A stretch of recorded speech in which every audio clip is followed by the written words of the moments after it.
Takže začíná virtuální prohlídka našeho hnusného bytu.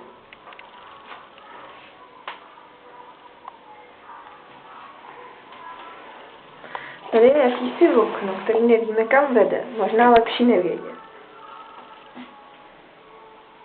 Hnusná vana. Dobrý den, pryč, nebo se nám udělá špatně. Skříň, obraz. Náš obyvák s balkónem, s televizí.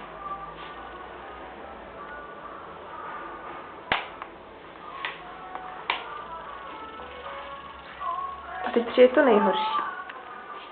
Kuchyň.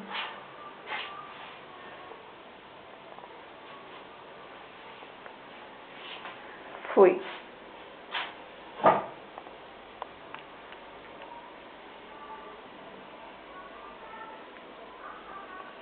Plynový sporák.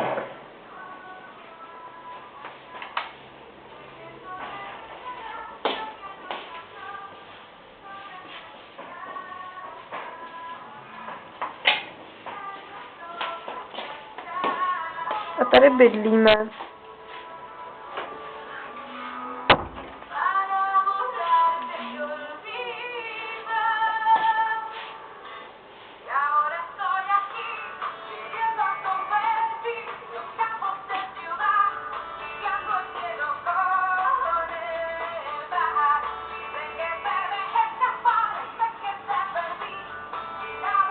Nějaká hnusná koláž, kterou nevíme, kdo dělal.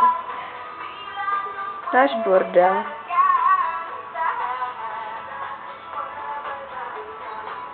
Jsme tady jak ve výkladní skříni.